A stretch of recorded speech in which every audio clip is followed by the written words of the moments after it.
செந்தமிழே உயிரே நருந்தே செயலினை மூச்சினை உனக்களித்தேன். நைந்தாயினில் நைந்து போகும் என் வாழ்வு நன்னிலை உனக்கெனி எனக்கும் தான். அன்புக்குரிய மாவட்ட மைய நூலக வாசகர் வட்டத்தினுடைய தலைவர், செயலாளர், பொருளாளர், நிர்வாகிகள், உறுப்பினர்கள், எதிரே அமர்ந்திருக்கக்கூடிய அன்பர்கள் அனைவருக்கும் ஒரே தொடரில் நன்றி என்று சொல்லி முடிகிறேன். திட்டமிட்டு 2.25 மணி நேரம் தாண்டிவிட்டது. நிகழ்ச்சி தொடங்கி 1.25 மணி நேரத்துக்கு மேல் ஓடிவிட்டது. உணர்ச்சி பூர்வமான ஒரு விழா, தடுக்கவும் முடியலை, தவிர்க்கவும் முடியவில்லை. ஒரு நல்ல நூல், நம்மை செதுக்கும் புத்தகம் என்ற நூலை இரா மணிமாறன் எழுதியிருக்கிறார். அதனுடைய அனுபவங்களை எல்லாம் பலரும் இங்கே பேசினார். இது என்னை செதுக்கிய ஒரு புத்தகமும் இதனுள் அடங்கியது.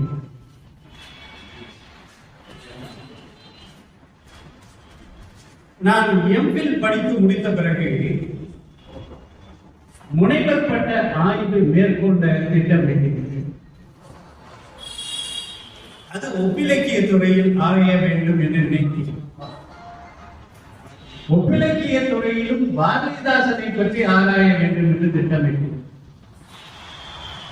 பாரதிதாசனை உலக கவிஞரோடு யாராவது ஒப்பிட வேண்டும் என்று தேடிக்கொண்டே சென்றேன். அப்பொழுது எனக்கு கிடைத்த ஒரு கவிஞன் அமெரிக்க நாட்டில் சிகாகோவில் வாழ்ந்த கார்ல் சாண்ட்பர்க் என்ற ஒரு கவிஞன்.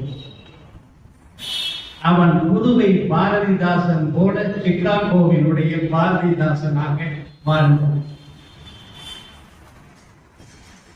அவனுடைய வரலாறை தேடி செல்லும் பொழுது அவருக்கு எப்படி பாரதிதாசனுக்கு தந்தை பெரியார் அமைந்தாரோ அதுபோல் அவருக்கு அமெரிக்க நாட்டின் தந்தை ஆபிரகாம் லிங்கன் அமைந்தார். அந்த ஆபிரகாம் லிங்கன் எழுச்சிக்கு காரணமாக இருந்த நீக்ரோ போராட்டம், அந்த நீக்ரோ போராட்டத்திற்கு காரணமாக அமைந்தது ஒரு பெண் எழுதிய நூல். சரிதானே மணிமாறன்? இங்கே சிந்தனை ஒரு பெண் எழுதிய நூல், Harriet Munro feature stove. Harriet Munro feature stove என்ற ஒரு பெண்மணி எழுதிய நூல். அமெரிக்க நாட்டில் கூலி பணியாளர்களாக, அடிமைகளாக விற்கப்பட்ட மாடுகள் போல விற்கப்பட்ட அந்த நீக்ரோ மக்கள் பட்ட இன்னல்களை எல்லாம் அந்த பெண் நூலாக எழுதியது. அது பிறகு தமிழில் வந்தது.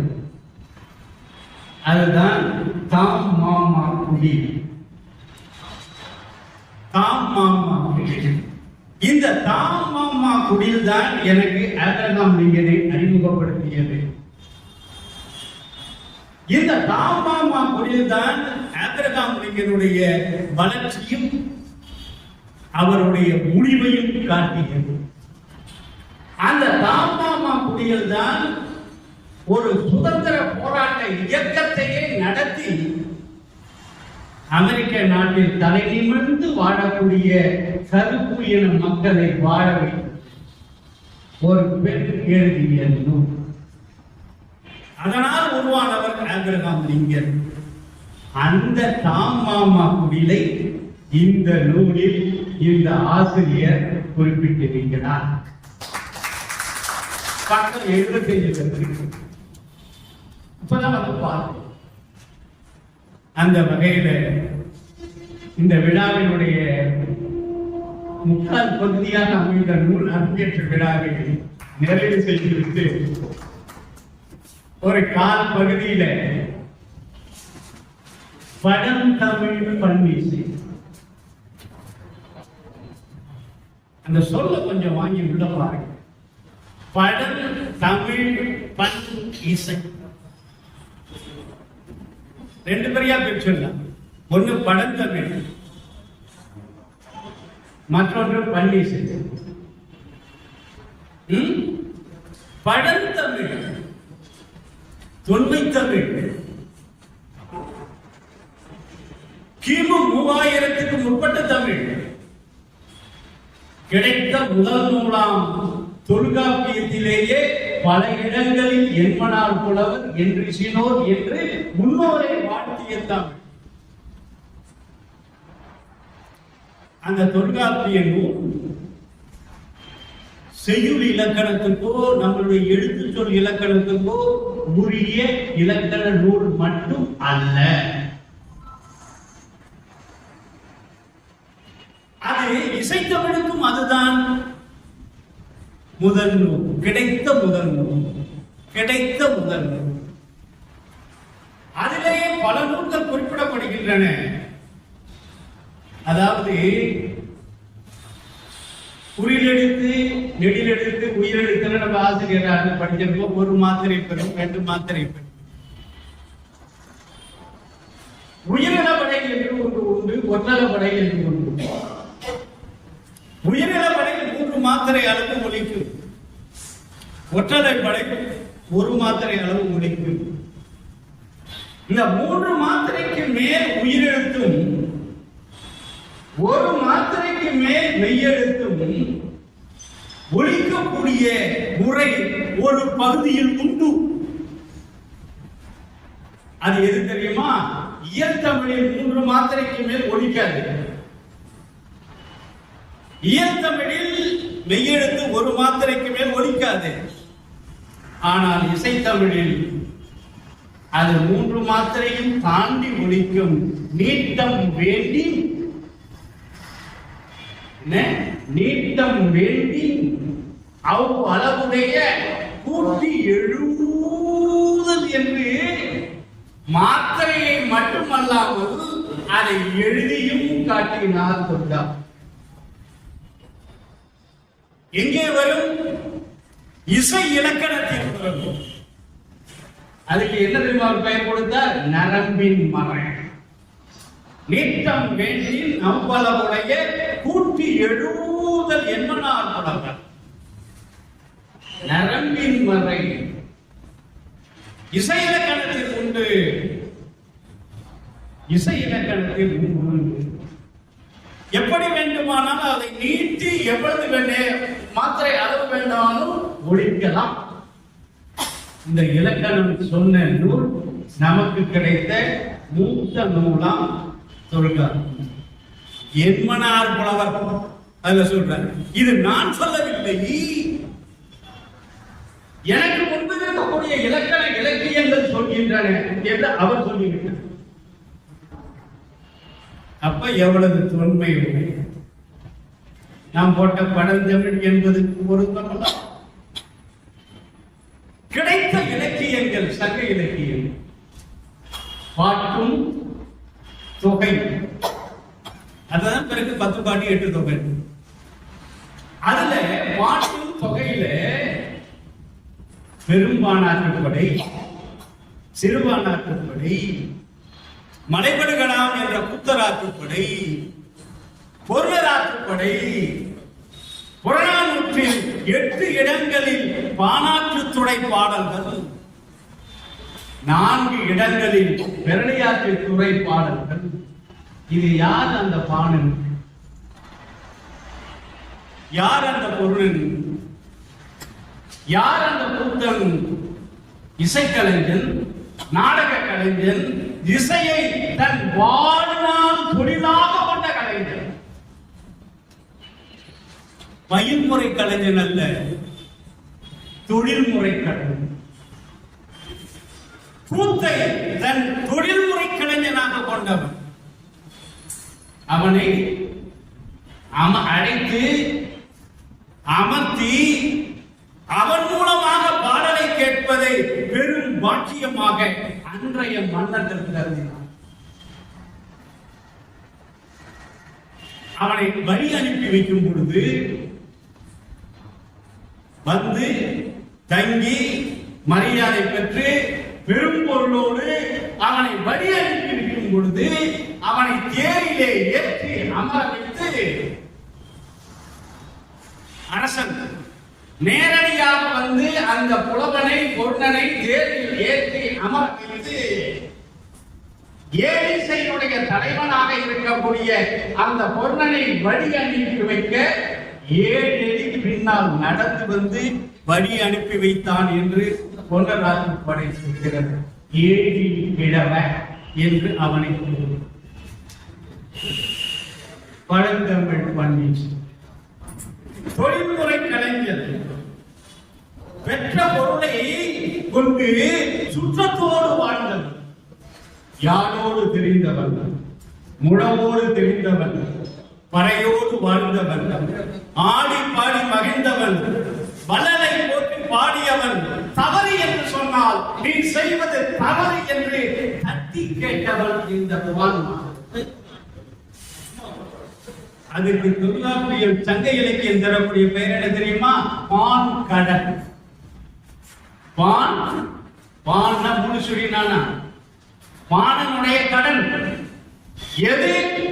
யாசகம் பெறுவது மட்டுமல்ல, போற்றி புகழ்வது மட்டுமல்ல, மன்னன் தவறு செய்தால் நெறிமுறை தவறுந்து போனால் அவனை தண்டித்து கேட்கக்கூடிய திறம் பெற்றவன் இந்த பான்மா.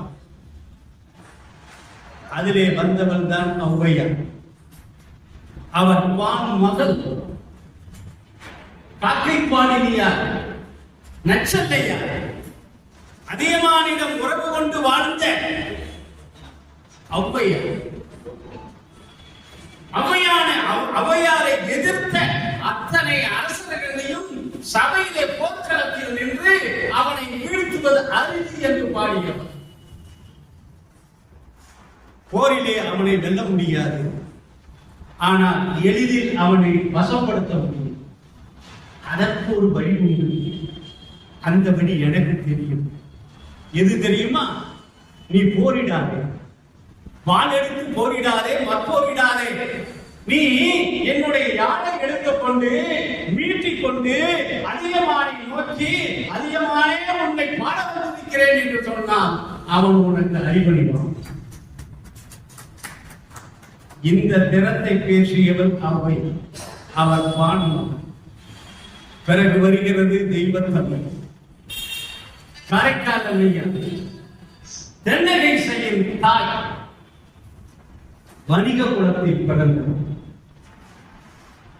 வணிக குலத்தில் பிறந்தவர், புனிதவதி என்று பெயர் பெற்றவர். தமிழினுடைய முதல் இயலிசை புலவர். இன்னைக்கு இயலிசை புலவர்னு சொன்னா தமிழுக்கு தெரியாது, சங்கீதக்காரர்களுக்கு சாகித்ய கர்த்தா.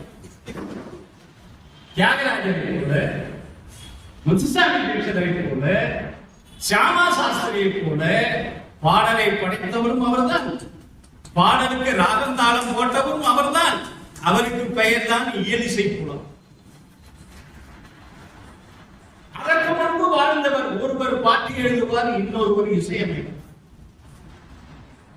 எம்முடைய பாணன், பண்டைய பாணன், தமிழகத்தினுடைய பண்பாட்டு களஞ்சியத்தை காத்த அந்த பாணன். யாழோடு தெரிந்தான், யாழோடு வாழ்ந்தான், யாழோடு இருந்தான், யாழும் மறைந்தது. அவனால் உருவாக்கப்பட்ட பன்மரமும் மறைந்தது. அவனால் உருவாக்கப்பட்ட இசைத்தமிழ் வளமும் மறைந்தது. பிறகு தமிழ் பன்னிசை மரபும் மறைந்தது.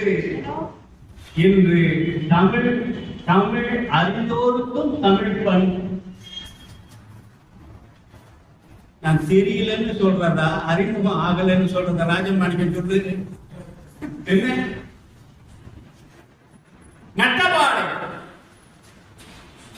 நட்டபாடை காரைக்கால் அம்மையார் கொடுத்த முதல் பண். முதல் தோடுடைய செவி என் விடை ஏறியோர் தூவன் மதி சூடி காடுடைய சுடலை பொடி பூசியன் உள்ளங்கவர் கல்வன் ஏழுடைய மலர் அன்னுனை நாட்படிந்து அருள் செய்த பீடுடைய பிரமபுரம் மேவிய பெம்மானி மன்னன்றி. அம்மையார் தொடங்கினார், பிள்ளையார் தொடர்ந்தார், நாவுக்கரசர் தொடர்ந்தார், நம்பியாரோட தொடர்ந்தார், மாணிக்க வாசகர் தொடர்ந்தார், திருவிசைப்பாப்புலவர்கள் தொடர்ந்தார்கள். நம் தஞ்சையையும் திருமுறை பதிகம் பெற்ற தலமாக மாற்றினார்கள். தமிழ்நாடு தெய்வ பூமியாகிய தலங்கள் தோறும் சென்று அன்றைய பாணன் பிற்காலத்தில் தெய்வ தமிழ் பாடும் இசை வல்லவர்களாக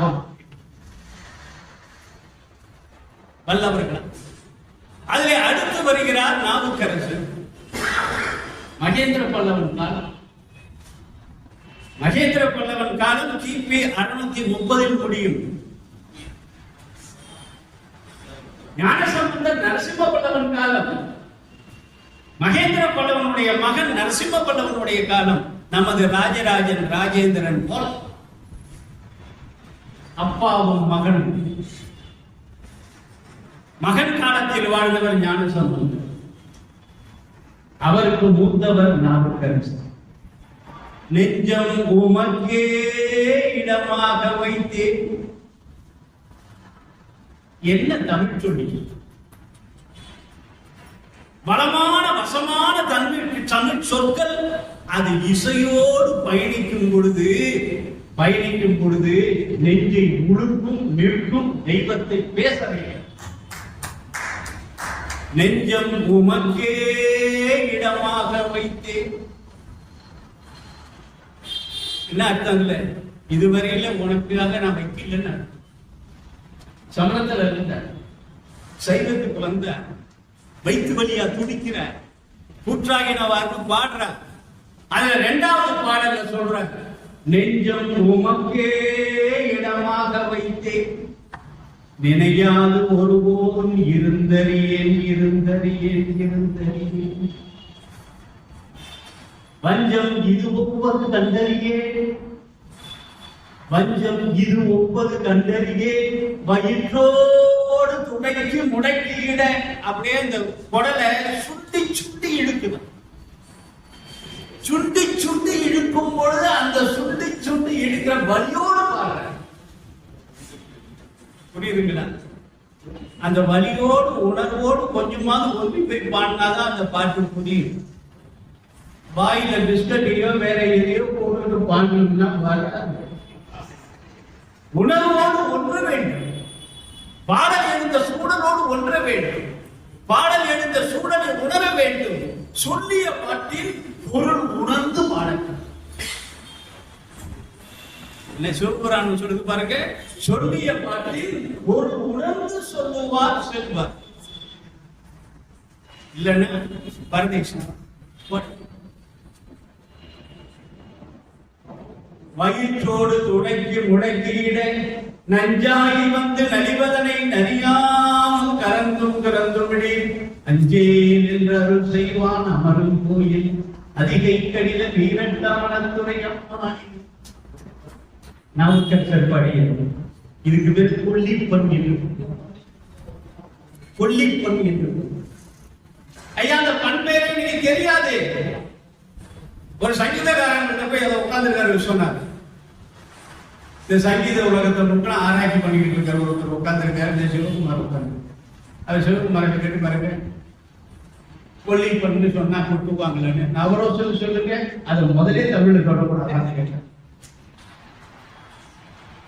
சொன்ன பாணனும் போய்விட்டான், அவனோடு இருந்த பன்மரமும் போய்விட்டது, அவனோடு துணை சென்ற யாரும் மறைந்து.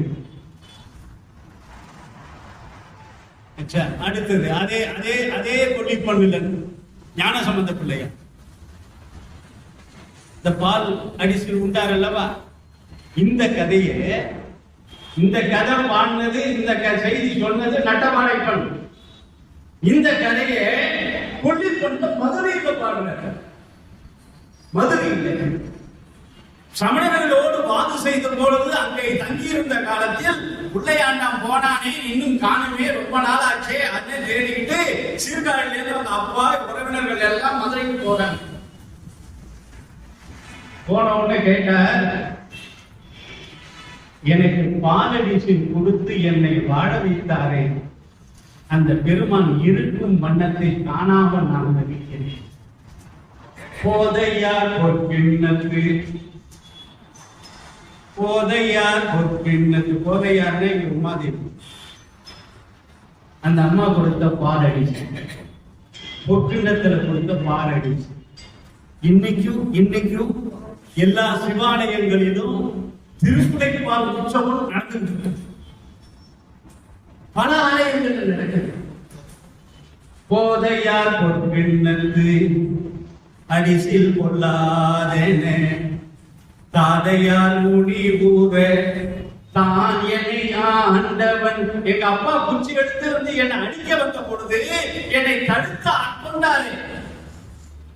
போதையார் பொற்கிண்ணத்து அடிசில் கொள்ளாதென தாதையார் முடிவுற தான் என்னை ஆண்டவன்.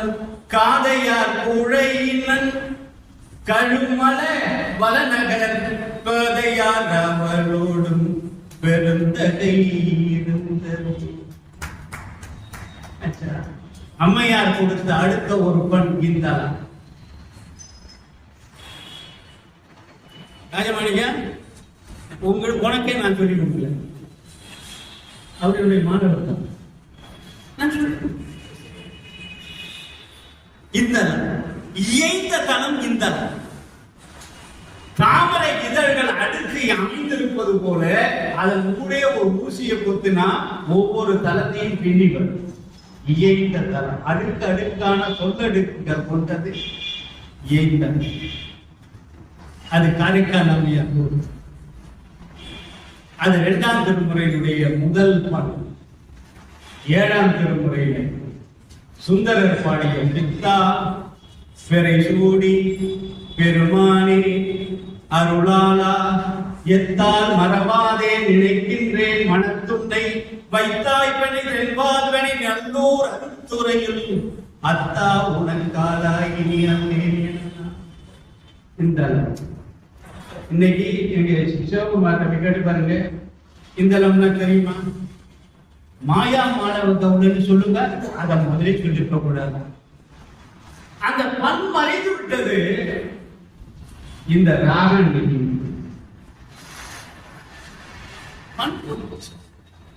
எப்பொழுது போயிட்டு அதோட நிறைவு கிடைக்கிறது. எப்பொழுது அழிந்தது? யார் காலத்தில் அழிந்தது? எதனால் அழிந்தது? விமலானந்த அடிகள் எழுதுவார் யாழிலே, மேலை நாட்டில் நம்மளுடைய யாழ் கருவி மூலம் ஒரு கருவி இருந்தது. நம்மளுடைய யாழ் கருவி இன்னைக்கு மறைஞ்சு போனது போல. சகோட யாழ், செங்கோட்டி யாழ், பேரியாழ் என்று 7 நரம்பு கொண்ட யாழ், 14 நரம்பு கொண்ட யாழ், 21 நரம்பு கொண்ட யாழ், 48 நரம்பு கொண்ட யாழ், 1000 நரம்புகள் கொண்ட யாழ், இவற்றையெல்லாம் இந்த தமிழின் வாசித்ததை, கையாண்டதை, இந்த இசை மரபை காத்ததை சங்க இலக்கிய முதல் துன்பம் நேர்கையில் யாழெழுந்து நீ இன்பம் சேர்க்க மாட்டாய பாரதிதாசன் தேசத்தில் கேட்பார். இதை எங்கும் தண்டமணி பேசியிருப்பார். மாபெரும் ஒரு இசை மீது சிவகுமாருக்கு தெரியும் அந்த வரலாறு. திருவையாருக்கு எம்எம் தண்டபாணி தேசிகருக்கும் என்ன சோழர் அது விஸ்வநாதன்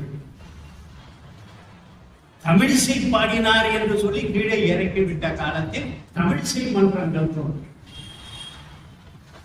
அந்த எண்ணம் தண்டவாணி 2 வருட காலம் உழைத்து இந்த பாடலை பாடினார். அந்த யார் எங்கே சென்றது? எங்கே சென்றது தெரியுமா? தென்னகை இசையின் தாய் காரைக்கால் அம்மையார், தென்னகை இசையின் தந்தை திருஞான சம்பந்தர். இந்த தென்னகை இசைக்கு பண்டைய பெயர் பழந்தமிழ் பன்னிசை. அதுக்கு இன்னைக்குடைய பெயர் கர்நாடக இசை.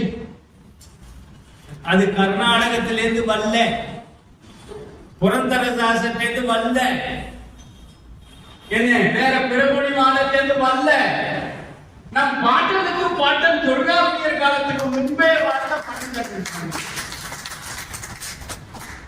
கர்நாடகம் என்று சொன்னால் இன்னைக்கு கிராம வழக்கத்துல சுத்த கர்நாடகமா இருக்கணும்னு அர்த்தம். ரொம்ப பழமையான அம்சம். அந்த பழந்தமிழ் பன்னிசை தியாகராஜர் பாடியது நம் பழந்தமிழ் பன்னிசை அடிப்படையில் அவர் தாய்மொழியில் உணர்ந்த ராமநாமத்தை நம் தேவார திருவாசகங்கள் கொடுத்தது, நம் திவ்ய பிரபந்தம் கொடுத்தது. ஊரிலே காணி இல்லை, உறவு மற்றும் ஒருவர் இல்லை, பாரிலின் பத்மம் பாரிலின் பொற்றம் மூலம் பற்றினேன் பத்மமேந்தி காரொளி வண்ணனே கண்ணனே கதறுகின்றேன் யாருடன் கலைகனன்மா அரங்கமா நகருளானே. எனக்கு ஏகாதிச்சு சொர்க்கவாசல் பிறந்தேன். சொர்க்கவாசலுடைய தலைமை பீடம் திருவகல். அங்க பச்சை மாமலை போல் பேணி பவளவாய் கமலச்சென்ற அச்சுதா அமரரேரே மாயகன் கொடுத்தே என்ன இச்சுப்பை தமிழையான் போய் இந்திர லோகமாலும் அச்சுவை பெறின் வேண்டேன் அரங்கமா நகருளானே. திருவாதிரை நடக்கக்கூடிய ஊர்னா திருப்பாவை திருவம்பாவை நடைபெறக்கூடிய விழா. ஆனால் பழந்தமிழ் பன்னிசை தெய்வீக பன்னிசை மூலமாக வளர்ந்து தேசிய பண்ணாக தேசிய இசை முறையில் பாரதியாரிடம் கொடுத்து பாரதி பாடிய பாடல் எத்தனை நாட்டுப்புற மக்கள் பாடிய சிந்துக்களை எல்லாம் அவன் மேடையிலே கொண்டு வந்தார். காவடி சிந்தை கொண்டு வந்தார், கும்பியை கொண்டு வந்தார். வள்ளிக்கணவன் பேரை வழி போக்கன் சொன்னாலும் உள்ளம் கூலியிருந்தடி கிளியே ஒரு கடி. நம்ம நாட்டுப்புற பாரதி எதை எடுத்தான்? பாரதி எதை எடுத்தான்? எதை? இசை மெட்ட எடுத்தான். தேசியத்தை அதில் சேர்த்தான். உப்பென்றும் செய்தி என்றும் உள்நாட்டு சரக்கு என்றும் செப்பி திருவாரடி கிளியே செய்வதறியாரடி. நேரம் கடந்துச்சு. அன்பர்களே, நீங்கள் நடத்தக்கூடிய முதல் விழாவில் அடியேனையும் பேச அழைத்த எங்கள் அன்புக்குரிய அத்தா என்ன இல்ல தஞ்சாவூருக்கு அத்தா நம் தமிழ் கூடவர்கள் எல்லாருக்கும் சொல்வார், நீங்க அத்தா அத்தான்னு சொல்லி இன்னைக்கு தஞ்சாவூர்ல இருக்கக்கூடிய எல்லாருக்கும் நான் அத்தான் ஆயிட்டேன். தப்பு இல்லையே. என்ன இவர் மூலமாக அவர், இவருக்கு அவர் தான், நமக்கு எல்லாரும் அவர் தான் அழைத்து பாருங்க இதை எல்லாவற்றையும் ஒரு நூலாக எழுதி இது போல 72 நூல்கள் ஒரு நூலை பெறுவது எவ்வளவு சிரமம் என்பதை நான் 72 குடைகளை தந்திருக்கேன். நீங்க 2வது என்ன எவ்வளவு சிரமம் என்று எனக்கு தெரியும். அப்படியே பெறட்டேன். ஹரியட் மன்றோ டீச்சர்ஸ் அந்த பெண்மணி எழுதிய நீக்ரோ வாழ்க்கையை பற்றி எழுதின அந்த நூல் அமெரிக்க சரித்திரத்தையே மாற்றியது. இன்று வரை தான் எங்கேயாவது ஒரு கருப்பின மக்களுக்கோ யாருக்கோ ஒரு நடந்தால் ஒரு எழுச்சி என்பது இன்று வருகிறது. அதுல ஒரு இடத்துல எழுதுவான், நீக்ரோக்களை பிடித்து அழைத்து செல்லும் பொழுது 2 பலகையை எடுத்து அந்த பலகையில கழுத்து அளவுக்கு ஒவ்வொரு பலகையும் வெட்டி இன்னொரு பலகையை இதையும் சேர்த்து ஒரு 10 பேரை நீட்டா கழுத்துல வச்சு முன்பக்கமும் பின்பக்கமும் கூட்டு போட்டு கப்பல்ல அடித்தட்டுல கொண்டு போய் வச்சிருந்து என்ன அவிச்ச வெங்காயத்தை சாப்பாடா போட்டு மந்தையில கொண்டு போய் நிறுத்தி ஒவ்வொருவருடைய உடல் வாழ்க்கை தகுந்தபடி 7 மீட்ட வரலாறு எழுதியவர் அதனால் எழுந்தது அமெரிக்காவில் உள்நாட்டு ஆபிரகாம் லிங்கனுடைய இறப்புக்கு பிறகு நின்றது. ஜனநாயகம் மலர்ந்தது, இன்றும் நிற்கிறது. அது உங்கள் நூலிலே நின்று கொண்டிருக்கிறது. ஆகவே நூலாசிரியரை வாழ்த்தி வாசகர் வட்டத்தினுடைய 1வது விழாவில் கலந்து கொள்ளக்கூடிய ஒரு நல்ல வாய்ப்பை அருளியமைக்கு நன்றி கூறி, நேரம் கிடைக்கும் பொழுது இவற்றை பற்றி விரிவாக நிறைவாக நாம் சிந்திப்போம். சிந்திக்க வேண்டியது காலத்தின் கட்டாயம். அழிந்து போன சொத்துக்களை காதலியாவது போய் ஏற்க, எங்காவது ஒருவர் தோன்றும் என்ற நிலையில் வாய்ப்புக்கு நன்றி கூறி நிறைவு செய்கிறேன். நன்றி. மிக அருமையான ஒரு சூழலில் எங்களை எல்லாம் வாழ வைத்துக் கொண்டிருக்கக்கூடிய, இன்னும் பல தமிழ் சமூகங்களை எல்லாம் வாழ வைத்துக் கொண்டிருக்கக்கூடிய எனது அருமை பேராசிரியர் திருவையாருக்கு ஒரு முகம் இருக்கிறது என்று சொன்னால், அடுத்த முகம் எங்களுடைய ஆசான், எங்களுடைய திருவையாறு அரசர் கல்லூரிய மேனாள் முதல்வர் செல்வகணபதி ஐயாவுக்காம் சார். அந்த வகையிலே கண்டேன் அவர்திருப்பாதம் கண்டறியாத கண்டேன், கண்டேன் அவர்திருப்பாதம் கண்டறியாத கண்டேன் என்று சொல்வதை கூட அவர் செல்லும் இடங்கள் எல்லாம் தமிழ் பயிர் வளர்த்துக் கொண்டிருக்கின்றார். இங்கு அவருக்கு நாம் வழங்கப்பட்ட நேரமும் மிகவும் குறைவு. அதில் எடுத்துக்கொண்ட தன்னுடைய பங்கை மிக தெளிவாக சுருக்கமாக இருந்தாலும் அது அமிழ்தன நம்முடைய காலில் விழுந்திருக்கிறது நாம் வருகின்றோம். ஏறத்தாழ 25 ஆண்டுகளுக்கு முன்பு நான் படித்துக் கொண்டிருக்கிற காலகட்டத்திலே, தமிழ் சங்கத்திலே படித்துக் கொண்டிருக்கிற காலகட்டத்திலே என்னை அந்த மூலனுமார் கோயிலை நிறுத்தி வைத்து என்னை அறிமுகம் செய்ய வைத்த பெருமைக்குரியவர். இன்றைக்கு நான் மன்னர் சரபோஜி அரசு கல்லூரிய இணை பேராசிரியராக இருக்கிறேன் என்று சொன்னால் அதற்கு முழு முதற் காரணம் ஐயாவுதான். நான் மட்டுமல்ல, அவருடைய சீடர்கள் என்று சொல்லிக் கொள்ளக்கூடிய 1000 பேர் இருக்கின்றார்கள், கடல் கடத்தும் இருக்கின்றார்கள். ஐயாவுடைய அமிர்தமான அந்த மொழிகளை பெருக வந்திருக்கக்கூடிய நாங்கள் இன்னும் கேட்டுக்கொண்டே இருக்கின்றோம். அதெல்லாம் கேட்க கேட்க உண்மையிலேயே நாங்கள் அந்த காலகட்டத்திற்கு செல்லக்கூடிய ஒரு பான்மையை அவர் எடுத்து சென்றுள்ளார். 22 புத்தகங்கள் அவர் ஓய்வு பெற்ற பிறகு எழுதிய புத்தகங்கள் தான் அதிகம். அதுதான் உண்மை. ஓய்வு பெற்ற பிறகு எழுதிய புத்தகங்கள் தான் இன்றைக்கு உண்மையிலேயே நாம் மனதார பாராட்டுகிறேன். மணிமாறன் ஐயாவுக்கு ஒரு மோதிர கையால் குட்டுகளை கொடுக்கிறது. சாதாரண ஒரு நபர் அல்ல. இன்றைக்கு தேசம் புகழக்கூடிய, இன்றைக்கு இன்னொரு உண்மையை சொல்கின்றேன், யாருமே இல்லாத தஞ்சை பிரகதீஸ்வரர் கோயிலே நடராஜர் சன்னிதானத்திலே இருந்து கொண்டு 15 அல்லது 20 பேர் அமர்ந்திருப்பார்கள்.